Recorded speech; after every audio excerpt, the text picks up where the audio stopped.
All right, so my name is Megan Kirby. I am the Dissemination and Implementation Specialist with Language Dynamics Group. It is January 2022.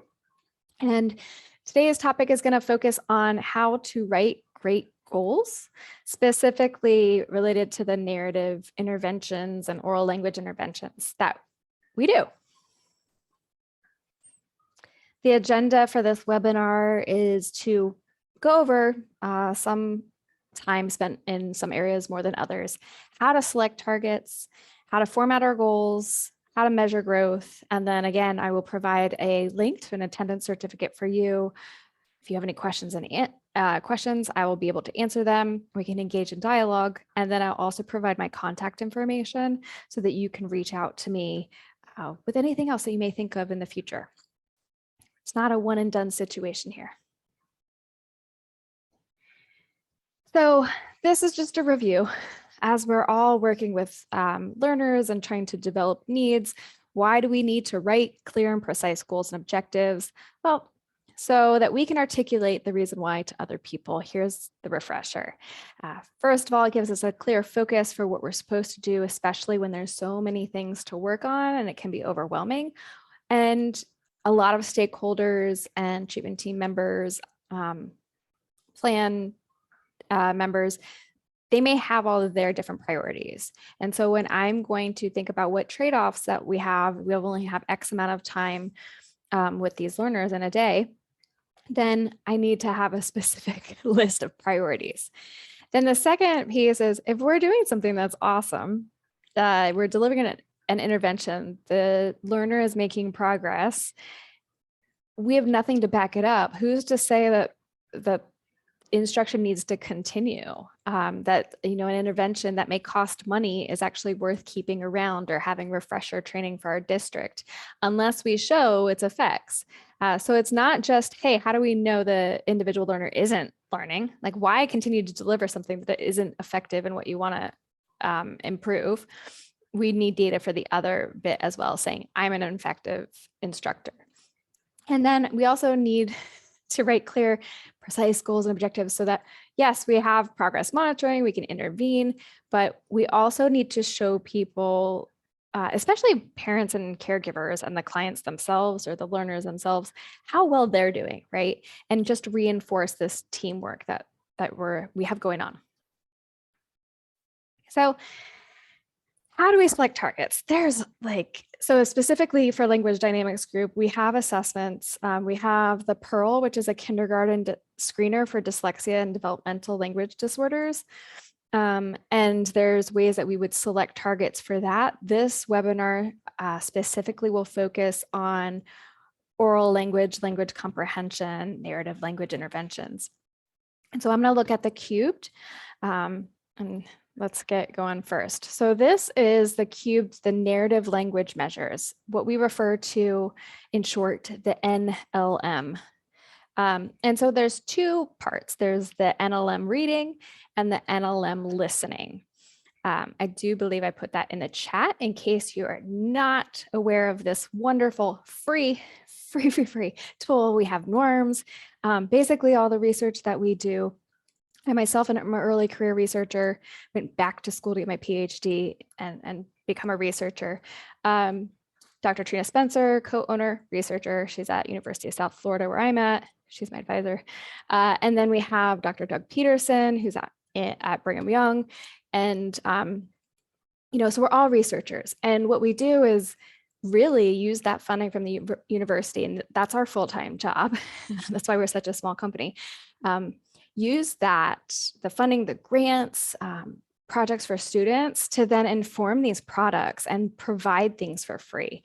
And Language Dynamics actually can help fund that, whereas research and academia isn't well known for funding all of our great ideas. So click on the link, access it, download it. So this, I'm going to go over, let's just pretend that we're interested in learning more about the oral language skills of a kindergartner. Okay, and the kindergartner has some deficits, or we're pretty sure, in an area of listening comprehension. In this scenario, I would use the kindergarten narrative language measures, or the NLM. I would use the listening subtest, because reading is just not appropriate in kindergarten level. And so on the right side of the screen, this is the one pager. The left side, what you're looking at is the cover sheet or the cover page for like a booklet. If you were to print them out, you're given the PDFs when you download.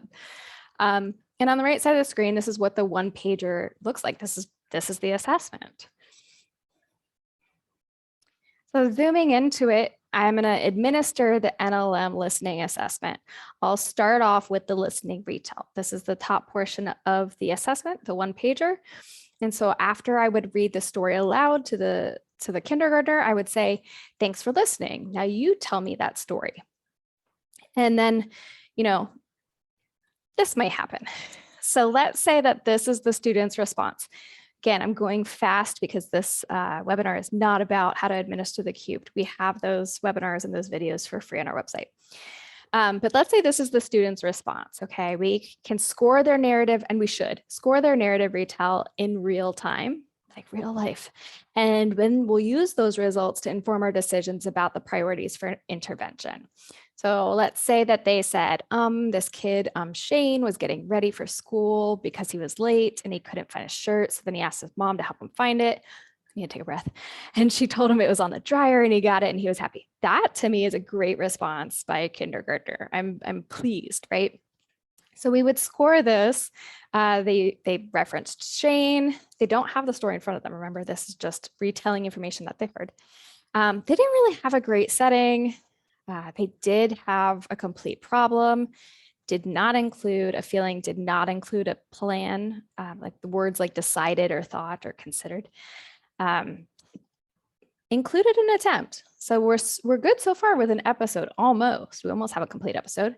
Now we do. So they are great with the consequence, not so hot with like what happens next. So really good stories, and think about movies. As soon as the consequence ends after the resolution, like what else happens? So what, you solved your problem, but then like, did you live happily ever after? So really we need the ending. And then they did include an end feeling. So it's interesting they didn't include a feeling in response to the problem, but they did remember it at the end. It might be short-term memory, we don't know. Okay, so that's how I assessed that in real time. Then I need to look at language complexity. It's a little box where it says LC, and it's a part of our listening retell score. And I need to look for or listen for any of those words like because, when, and after, those causal and temporal relations. The student only used because one time and did not use the words when or after in their retell. So they would only get 1 point there. And then there's this part called episode. How complete is the student's episode in their retell? And wherever you had something that was green, highlighted in green in the box at the left, and it has a letter next to it, you would go over and it's like getting bonus points is what I refer to it as. How complete is their episode? So I would add up all these sections. I'm just throwing numbers in. So I've got a 12, 1, 4, and a 17 out of 31. We will get to that in a minute. The bottom part of the one pager is story questions, and they're measures of the learner's comprehension as well as their ability to make inferences. As you'll see in the last question, it says, what will Shane do with his favorite green shirt when he takes it off? Now that information is not provided in the narrative that we just had them listen to, so they're going to need to, make predictions. Then we also measure the learner's knowledge of advanced vocabulary and their ability to use context clues to figure out and then provide definitions of these more difficult words that should be unfamiliar to them. And then the very last piece, which is optional, is if you want to collect a language sample from your student or your learner. And we also want to see, hey, they might be really great at retelling information that was told to them, but how good are they at generating a narrative and telling a personal story? Because I can't give that story to them. So students and learners may have deficits in that area where that's masked by their ability to retell someone else's story. So, well, over the next 2 slides, I'll show you a little bit more, but let's just stick with the story questions and the vocabulary question sections right now. So let's look at the scores. Let's say the student, I'm not going to spend all the time giving you hypothetical answers, but let's say the student had these scores right here. You would use the rubric that we just had in the previous slide or that comes above on that one pager so that you don't have to remember what the answers should be. But what I see here now is they do much better. And usually students do have a higher story questions score than the listening retell score. But we'll see, there are some, a little bit of similarities between them. And then on the vocabulary section, I asked the first question, his mom draped the shirt over a chair. It was on the chair. What does drape mean? If they answer independently without me giving question B, like the next prompt, then they give a almost unclear, like drape. If I had just said hang, then that would be great. That's a score of a 3. But the unclear would be if I also have to ask, if they repeated on, and they say, okay, well, what else does drape mean? Then I'm going to give them a score of 2 if they answered that correctly. Again, training in this is available in another webinar and some other resources that we have, including the manual. And then it's a forced choice when I have to ask question B for the word drape. So I'm basically saying, hey, pick between these two. Does drape mean to fold or to hang? And then the student said hang. So they got a score of 1. But the next one, I asked question A, then I asked question B, and they still didn't have a correct response. They might have even said, I don't know. And I'm just going to give them a score of 0. I only can ask these questions once. I can repeat them only once. And so I don't want to stick with something for too long. This assessment should be really quick. When you get the hang of it, it's no more than 15 minutes max. And then for the very last vocabulary item, they got a score of 1. So we're at 2 out of 9. So I'm looking at some difficulty with context clues and ability to provide definitions for more advanced vocabulary words. I might put that on the list of my potential treatment targets for the student, but let's go see. I really want to look at maybe just picking 1 to 3 priorities because there could be a lot, but developmentally, let's look at what those priorities are, how I can come up with them. Oral skills are easier than written, right? And so it's easier to tell a story than it is to write a story. They're related. And so if you can tell a good story when you get your fine motor skills, then you're more likely to not have to play catch up as much with your other peers. Retell, like listening to something that's already provided to you, retelling it is a lot easier than generation. You might be the individual, I know I have been in the past when I was younger, I didn't have a lot of good stories to tell at a bar, or just picking a place right now. And I think telling other people's stories might be easier than coming up with something I think would maintain the interest. And that's a huge skill in making friends and maintaining friendships, right? So critical that we be able to generate our personal stories.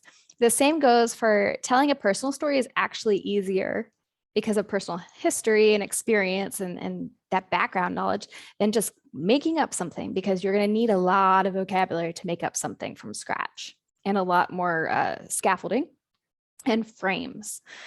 And then finally, using pictures, like having instructional materials with pictures and telling a story given those visual supports is a lot easier than just saying, hey, tell it without any supports.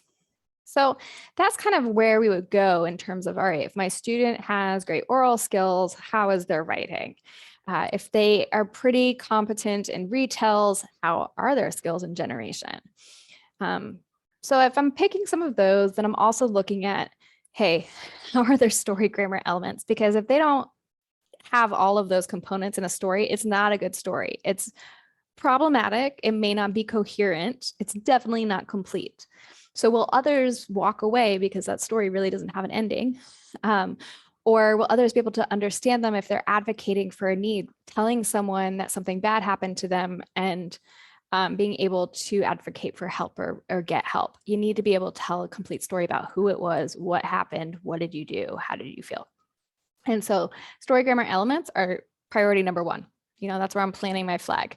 Once we have a good episode and established, then I'm working on oral versus written, retell versus generation, and then really expanding language complexity.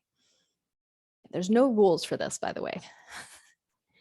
So here's our results. I kind of put them all on one page. I'm sorry, it's so visually aversive. But let's look at the score summary that I did for you. So I have us in the top part in the listening retell, the student had a score of 12. Okay, that's all right. I mean, I feel pretty good about this if this is their first time ever being assessed. But their weaknesses are setting, feeling, plan, and ending. Those are the things that they got a 1 or a 0 in. And then language complexity. They really didn't use very much. They used the word because one time, but there were multiple opportunities programmed in that story. Because was listed, I think, at least 2 or 3 times. So, and the same goes for when and after were also words that we as language dynamics group purposely programmed within the story so that we would be able to elicit that information in that retell. So yeah, temporal and causal relations are a weakness. Next, we have the story questions. Students always do better in that. They're more familiar with WH questions that they've been asked their entire life, and really reading comprehension. Those skills, there's a lot of WH questions involved, right? So they tend to do better in that because they're more familiar. But if I look at that, the setting and ending are still 2 issues. So that I have some similarities between listening, retell, and actually being asked story questions. And setting and ending are these deficit areas. So I'm most likely putting those 2, now that I have a pattern, on a priority list of, guess what? I have a student who I thought told a pretty good retell, but you know what? Turns out they don't have all the components. And I really need to work and focus on boosting up their ability to retell a story to include a setting and an ending. And then vocabulary, we've got to work on that. It probably would be a goal that I would have between language complexity, which vocabulary can come under. I might have a short-term objective for vocabulary and modifiers, right, for language complexity. Or sorry, subordinate clauses. So I have all this stuff in my mind. Let's just say that I want to pick 2 priorities, okay? I need to think about how, like, what would make a good goal, whether it's a goal or objective. They have to be written in an objective way, and they have to be measurable. I have to be able to count it. If someone else can pick up this piece of paper and they can understand to some extent what the heck I'm doing, like how am I measuring progress, or what am I doing to implement or set up an opportunity to observe the student, that should be observable. So another one is that we really don't want more than one skill or behavior in the same goal, because if one improves and the other one doesn't, they both kind of cancel each other out, and it's hard to know exactly what's going on in that goal. So I really want to avoid going back to the slide about what my student needs to work on. I really want to avoid writing one goal that says we'll retell a story with a setting and an ending to include, at least one causal tie and 2 advanced vocabulary words on 4 out of 5 opportunities for 2 weeks. Well, there's a lot in there, and what we call that is a kitchen sink goal. And so we don't want to cut corners just because we knocked that out with one goal. It's just going to be too much and way too hard for us to make sure that there's accountability in how it's measured. Just imagine if your learner goes to some other clinician or teacher and they're going to pick it up and say, what the heck? They're going to have to rewrite it. Those are the goals that I try to avoid writing so that my legacy isn't, isn't one of shame. So separate things out.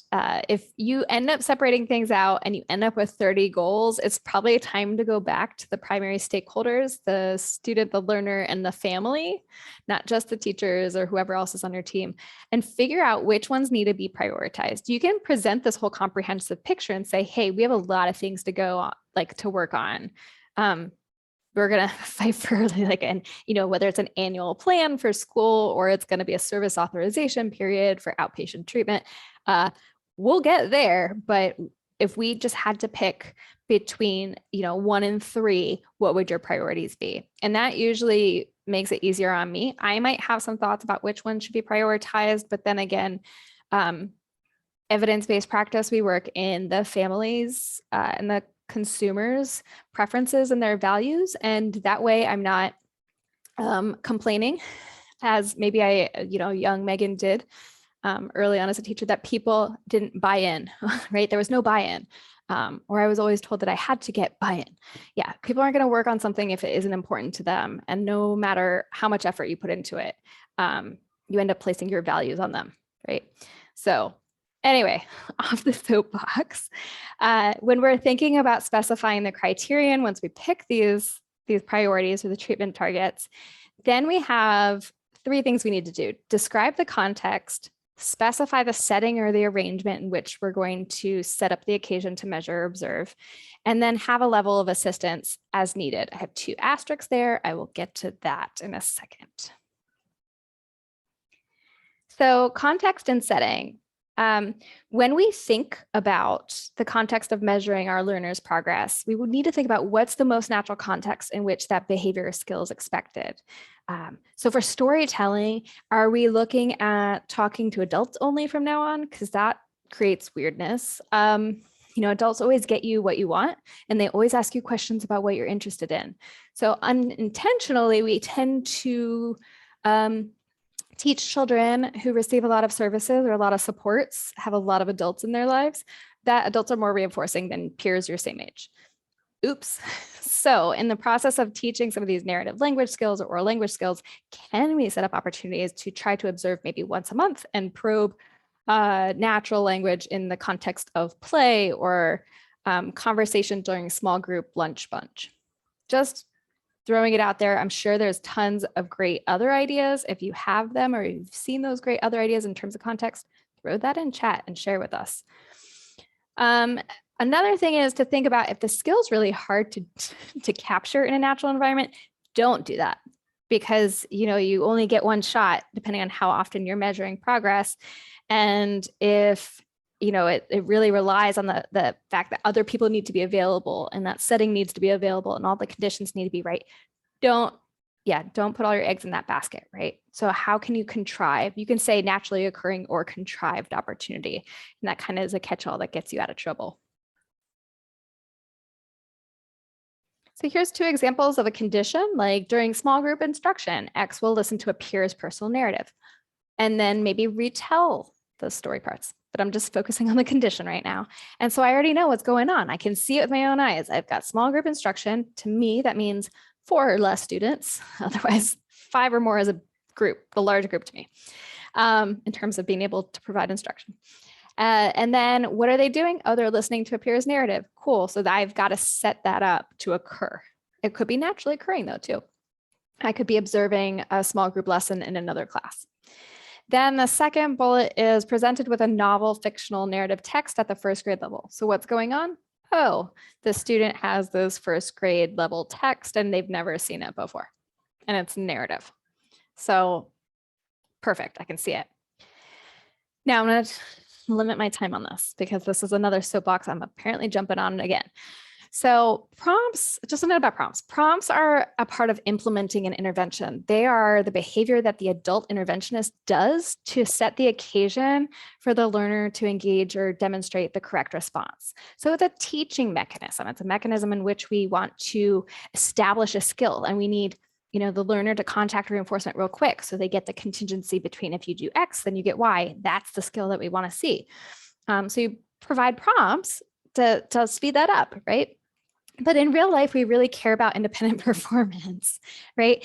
In absence of all those specialized services and supports and tools that you're getting, how independent are you?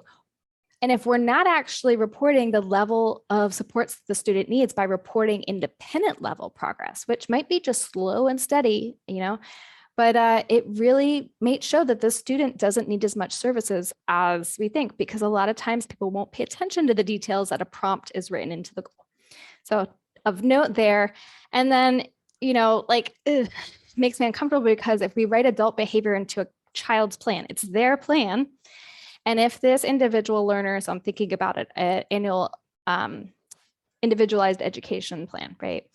In Canada, I forget what they're called, but it's similar. And so if I'm thinking about writing adult behavior into that goal and this person goes somewhere else, I cannot account for how well that individual is trained, whether they're going to deliver the prompt correctly if I say something like with no more than 2 prompts. What if they give no prompts and the student is actually doing something independently, right? I think that should get more credit than with prompts. So, all right, cool. It is called that, Makita. All right. So anyway, this is, if in the end, your knowledge of the learner, this isn't a rule, but this is my perspective. But if you have knowledge of the learner, you have context, the instruction, how you're supposed to measure it, how little time you have, the skill you're teaching is super hard. I'm probably going to say don't make it so hard that it's not attainable in a year. I think I have a slide on that. But all of this really is guiding your clinical judgment. So I'm not telling you that this is not something good, but if you can back it up and tell me why and justify why you have adult behavior written into a child's plan, then I'm probably good with it. I trust your clinical judgment. The next step is then to clearly define the observable behavior. This is a review because things that are not measurable are, I can't define what learn means unless you give me more information. Same goes with the words understand, identify, and demonstrate. So what is measurable is retell or tell, orally generate, point to, and write. I can actually observe and know what those mean. And so try to use those words and get rid of the superfluous, not measurable cognitive terms. All right. So often we get questions about using the cubed scores themselves. So remember back when I had that 1-pager assessment that we did, and the student had the answers and the scores, and they had scores at the bottom, like 17, 9, 2. Folks would like to use or do use those scores themselves as baseline data. And then they like to measure the progress and report it based off numerical gains. So if we measure and report progress off of scoring alone, like I'm doing progress monitoring, the cubed, we have 3 benchmarks. We have fall, winter, spring, and of each of those per grade level, of each of those, I think there's 3 to 4 subtests. So you could do benchmarking, but we also have, second to that, progress monitoring measures. And we have a lot of those. And so you've got a wide variety. You could be using the NLM as your assessment tool to measure growth if you're delivering the Story Champs intervention. Okay, so super easy. We never recommend you create some way to do discrete child teaching or something with Story Champs. Use the NLM. But if you're reporting growth, you're going to see growth. Numeric gains, you can go up by 1 and yay, that's awesome. But that 1 point doesn't tell you a lot, right? If learner is not really, numbers mask the true story behind the learner's progress. If the learners are consistently omitting those 2 key story grammar parts, right? That setting and ending, and that's what I'm supposed to be teaching. But they're doing better on story comprehension questions, and they're doing better on the vocabulary. It makes me look really good, but I'm actually not doing such a great job delivering or implementing the Story Champs intervention. Because if I was, they would be improving. And so as narrative language interventionists and researchers here at Language Dynamics Group, what we believe is knowing the specific details about where that learner is not making progress, because it's bound to happen, is actually more important. And it's necessary for us to tailor the intervention, like Story Champs, to that learner's specific skill deficits. So if I don't know that they have problems in those 2 areas, I can't flip through my lesson plan book and go find a specific lesson plan that will really boost performance in those story grammar components. Hence, we really recommend that you ditch the numbers. People love numbers. We have the norms. You can put them in some kind of like present level performance, or if you need to look fancy. But in terms of when I'm doing my annual goal progress tracking or quarterly, I really just want the goals based off of the skill deficits, and I want my progress tracking to be based off of how often they're demonstrating the skill and not going up in numbers. So I hope that makes sense. Spent a little bit too much time on that, I'm sure. Anyway, so our goals need outcome criteria, right? I need to know when we're going to be done with this skill. Like, when is this mastered? What do I consider mastery? And we needed to specify the extent that the skill is considered desirable or like competent or proficient. And really it's determined before we even start delivering an intervention. So I know what success looks like for that learner. Yes, we need goals that are observable, measurable, but it's the attainable piece. And can this learner acquire these skills within that authorization period, within the current plan period? It's never sadder to me than when I will inherit students or clients that have been working on the same dang goals for over a year, which means this poor learner is bored, probably. The risk of problem behavior development goes up significantly the longer we're working on the same dang thing. And also morale for the interventionists. If I've been working on the same program over and over, I'm a little bit, if you have technicians or assistants delivering the therapy, yeah, you got to switch things up. Otherwise, I can't account for them being super motivated to do instruction if we've been working on this for years and no progress has been made. So those are things to consider right there. And when I'm looking at the performance criterion, I'm really looking at social validity. What that means, is this appropriate for their developmental age, their chronological age, and their diagnosis? You will know best about that, right? What is the minimum level of competency, right, for this learner to be able to navigate academic and social situations successfully, one, and independently, two? What is proficiency? Because I am never going to get 100% mastery at all times. If I do, that's really weird. People have off days. I do too. I was late yesterday. And we all have bad days. So if I'm not getting a bad day out of you, I'm a little concerned. I don't know, something's off. So we really need to figure out then afterwards, like, what is an acceptable level of competency? For my certification exam, you have to pass X amount of items on your certification exam, and it's called minimal level of competency. You are not an expert, right? And so that's acceptable though, for us to be able to go and practice. Same thing with the students.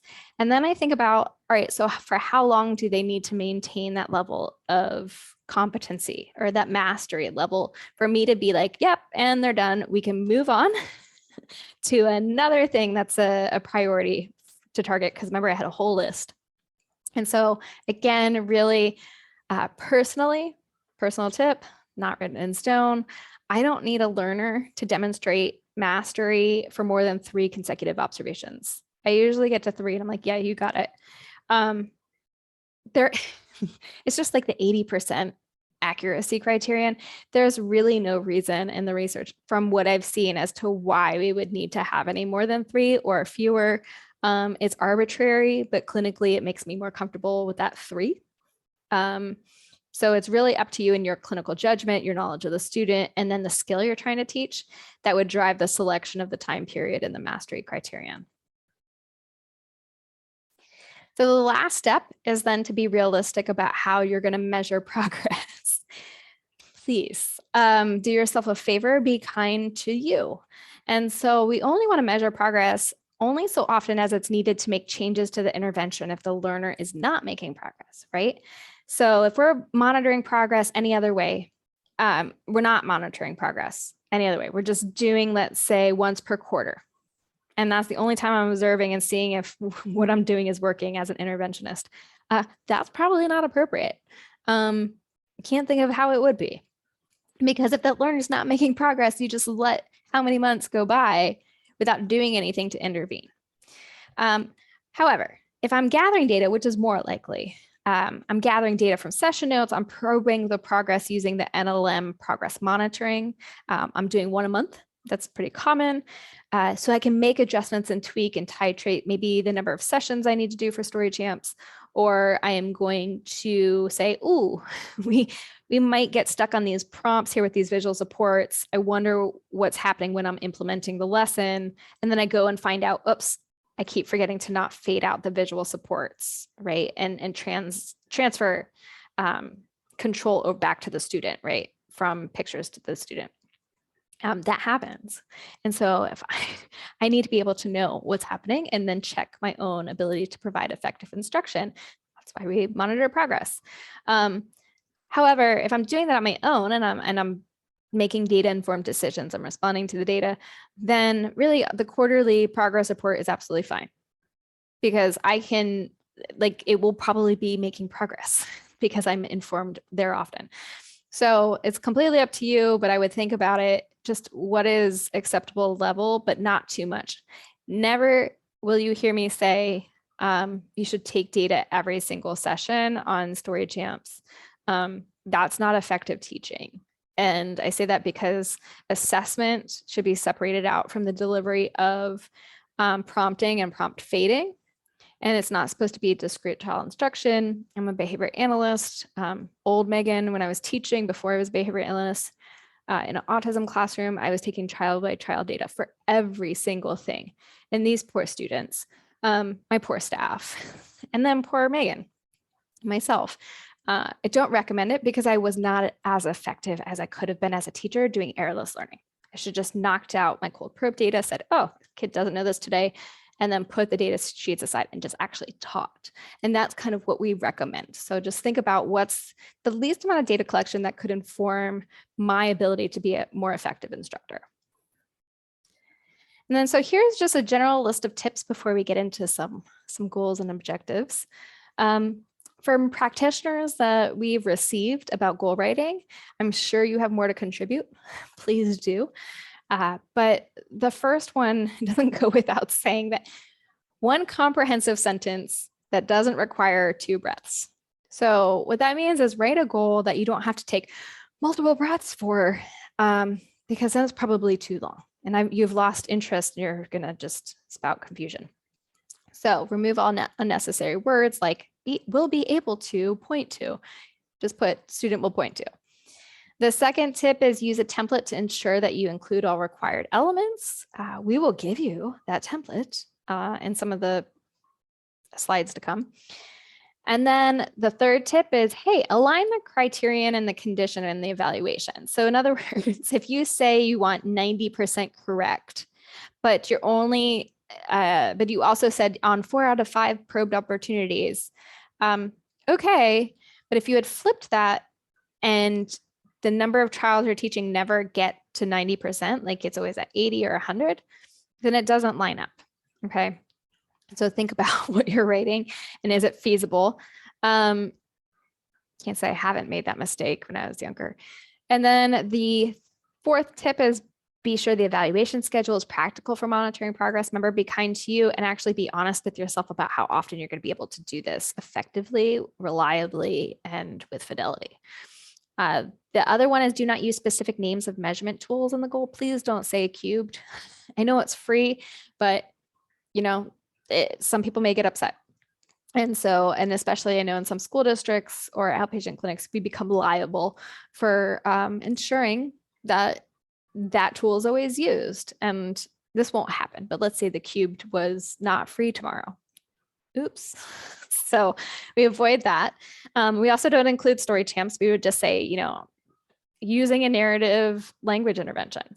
And so, yes, in the what we used to call the plop, I think it's still called that, present level of performance. I used to write kind of what materials I was using that the student was successful with. That's where I recommend that information be kept. And then finally, sequence short-term objectives using the condition. And so like you can talk about, you know, in small group instruction, in individual instruction, in small group instruction, and then in a large group setting. You can sequence short-term objectives by the condition change, and you can sequence them by the behavior. Way back on that slide when we were talking about the cubed, and my student had a bunch of things to work on. Maybe my goal is, you know, we'll retell a story with all the key story grammar parts and include at least one temporal and causal term. Okay, that is a lot. I'm not even touching vocabulary, but that's a lot. My short-term objectives might just be the episode, tell a story with a complete episode to include, and then put in the parentheses what story grammar elements I'm looking at. And then the next short-term objective, because I'm breaking down the goal, might be, you know, temporal relations and then the causal terms. And so that's what we mean by separating things by behavior. Okay. Please avoid wasting ink and paper and your time writing goals where I've seen it. Oh, it's like fading. So it's we'll tell a story with complete episode 4 out of 5 times. And then or 5 out of 5 probed opportunities. And then all the short-term objectives are like 4 out of 5, 3 out of 5, 2 out of 5. Okay, that's progress monitoring. We don't need those things. It's redundant. When I'm reporting progress, I'll tell you that they're at 2 out of 5, but we shouldn't be like, oh, they mastered it. Yay. Pat on my back because I'm so effective.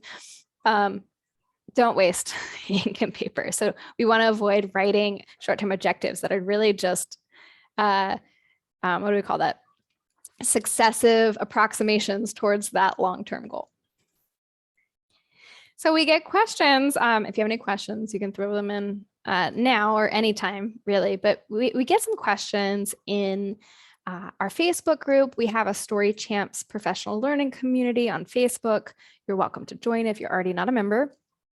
And a lot of times I'll be like, hey, how do I write goals? Like just looking at Claire, Claire gave me permission to use this example. So I want to make sure everybody knows, informed consent, that she's got a lot to work on. So when you're looking at this, she's saying she needs to write them for things like modifiers, vocabulary, causal temporal connections, targeted story grammar elements, just like that cubed assessment results that we saw previously.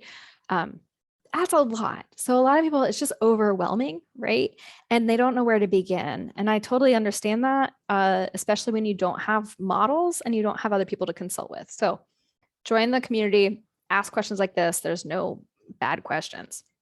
And then you'll get people like myself and Trina and Doug answering you directly, like people who created Story Champs. So anyway, let's look at this. Again, I'll post the site address for the Facebook group at the last slide. So let's look at some sample goals in our remaining time for the next 10 minutes or so. They're going to be based on the cubed NLM results for a variety of academic skill areas and for a variety of students.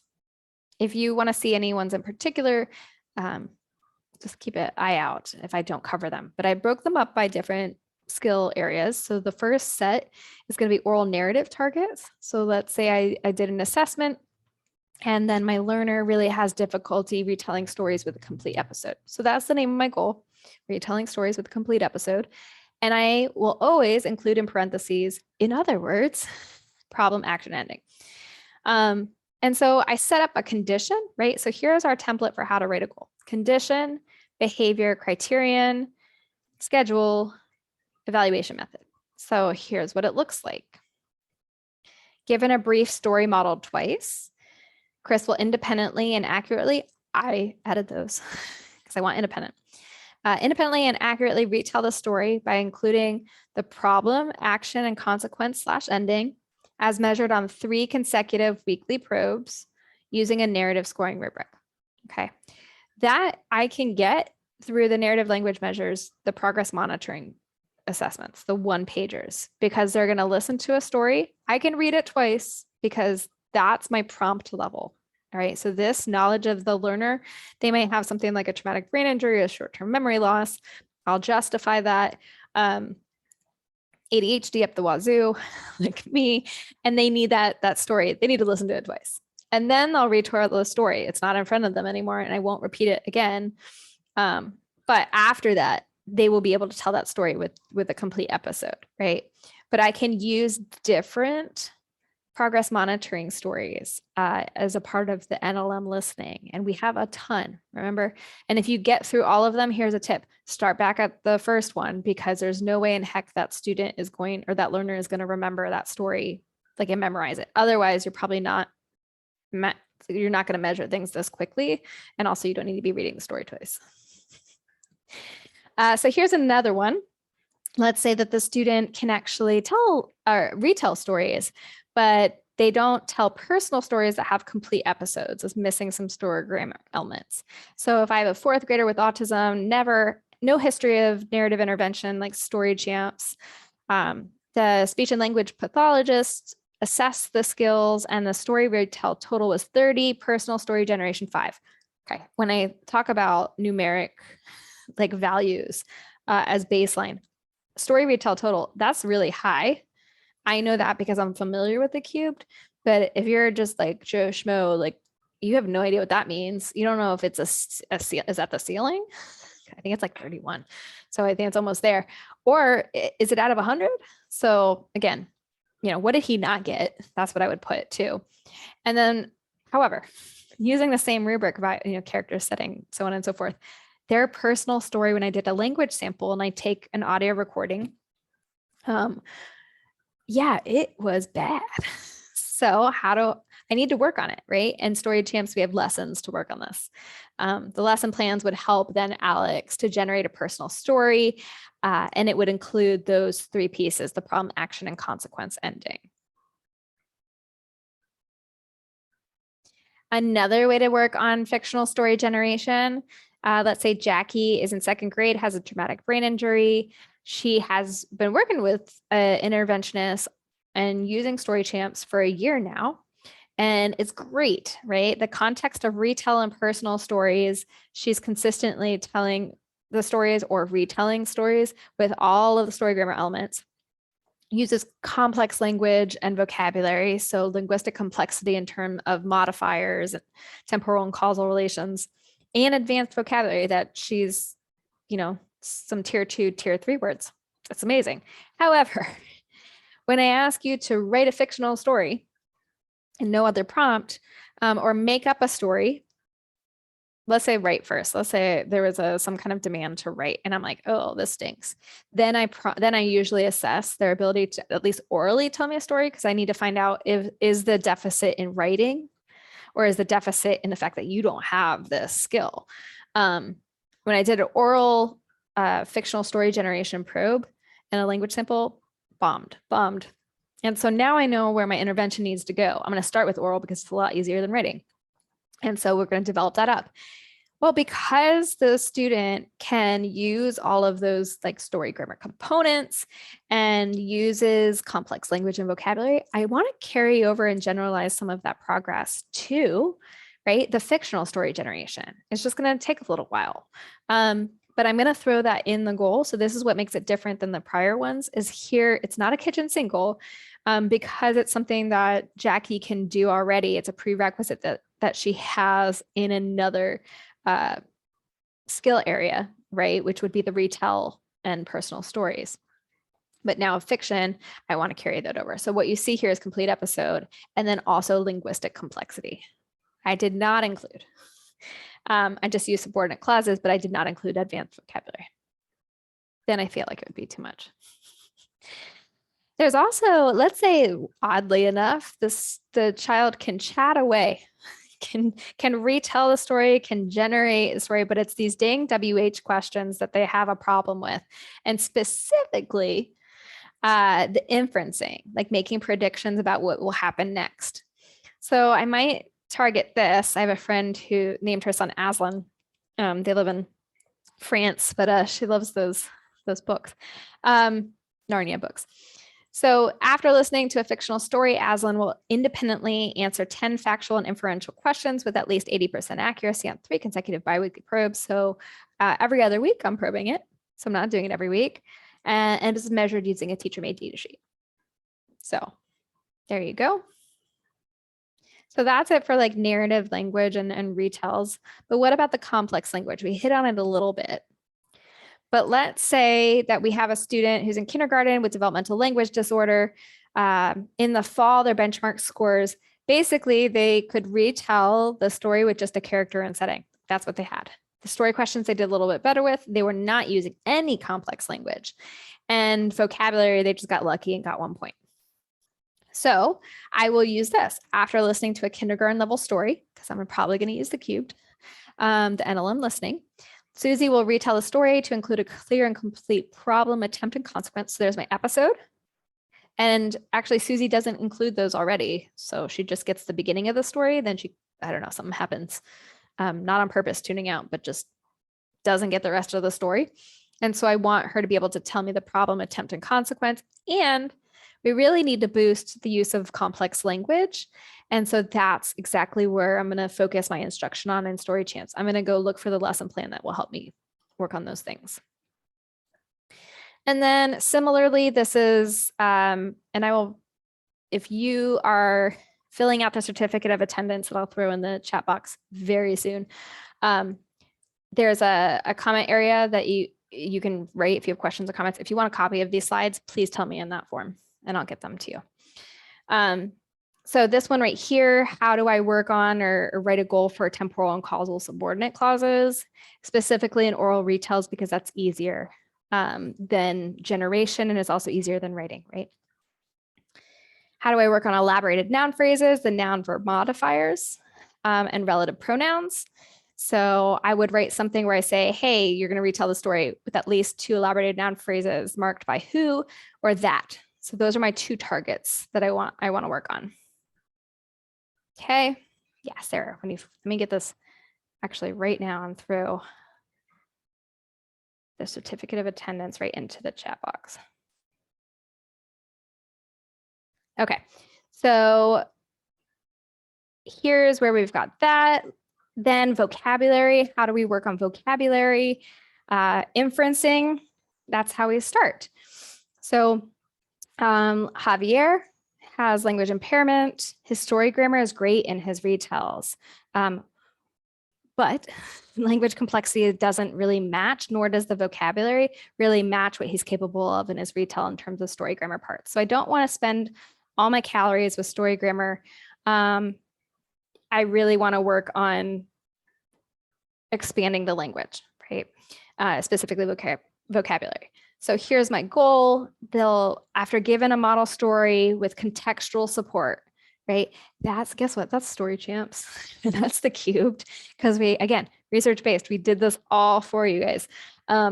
Purposefully programmed words in there. And then we always include context clues or ways for the kids to really deduce the meaning of new words and vocabulary terms without explicit instruction. We have lesson plans for it too, for explicit then inferencing. And so here's what I might write. And again, I'm just doing it every other week because I may only see Javier once a week anyway, and I'm not going to spend up all of our sessions that I have with him assessing. He also would stop wanting to come to me. All right, next one, let's say if I wanted him to start using, so he would listen to a story and it would have at least 4 less common terms. Then I want him to retell the story with at least one of those terms and use it accurately. So here's how I want to actually get him to retell stories and then carry over or generalize the ability to inference and then use the term appropriately. And then we have 2 more pieces. I'll go a little bit faster. I have another webinar for you that's on writing. But let's say that I need to work on writing. Trevor he's already done 24 Story Champs lessons. He's, go Story Champs. And so, but he really doesn't have the ability to write a good story. Folks probably haven't worked on it, have been afraid. He wasn't mastering the fine motor skills, so he never got to actual writing instruction, like what to write. And so when you talk about text generation, Story Champs has been proven and shown. I had a paper that came out last year, and it's free if you Google it, but it was about kindergarten writing outcomes and how Story Champs predicted or actually was effective in boosting text generation skills, assuming that the learner had at least somewhat legible handwriting. So that means that we weren't holding, you will never hold kids back in writing, even if they can't write. They can still work on writing, and that's because they're developing their oral language skills. It will transfer. So this is just another writing goals, advanced planning, give it pictures, write a story, and it needs to have the story grammar parts.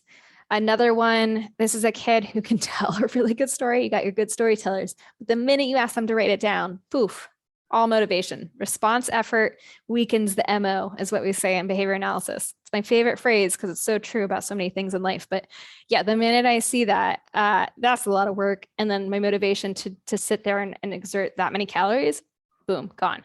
So obviously, since you're not fluent yet in the ability, and that's why it's so effortful, I need to be working on it more with you. And so we do have some lesson plans and Story Champs to work on those. And then how to use, there's some goals for how to use advanced vocabulary in your writing and how do you set a level. Here they are now. So you could just take a quick peek. One is listening to a fictional passage, given a graphic organizer. I have a word count that I'm requiring, and that and a minimum of 2 or more advanced vocabulary words, right? Another one is revising a story. And then after you write your draft and I give it back to you and I tell you, hey, I need you to improve it. Well, in their revision, can they add in 3 less common words, specifically noun verb modifiers? And then finally, we have some lesson plans in StoryChamps, the lesson plan book for information retell. And so there are ways where we can use expository passages, right? And retelling the information using at least one domain specific word. Another one where ZGrid needs to independently accurately record at least 3 pieces of information relevant to the grade level science or social studies content, like that the teacher was reading aloud. And then also the ability, after reading a book about science content, use a graphic organizer, write down information about the main idea and at least 4 key details, like supporting details. And last but not least, can you independently and accurately rewrite the information after you are given an expository passage and write it out with main idea and 3 details? So that's a lot. I know if you have any questions, I did put in the chat the link to fill out your certificate, but there's an area there where if questions come up, please ask them there. If you don't feel comfortable or time permitting, don't have the time to do it now. But also please, please, please take my email, reach out to me at any time. You are not a bother ever. There's no stupid questions. I hope there's no stupid answers for you either. But I also encourage you to join our Facebook StoryChamps group to learn more about what StoryChamps is, how it can be beneficial, or to connect with others. There's some great resources on there. If you are a StoryChamps user already and you have the intervention and the kits, we have some people that were kind enough to share, and I posted in there visual supports for the behavior rules. So that's it for now. Stay tuned. Follow us on Instagram and then our Facebook so that you can learn about future webinars that will be on time. They will be held on Wednesdays, the first Wednesday of the month, I believe. But we have those all scheduled out already and the topics picked. So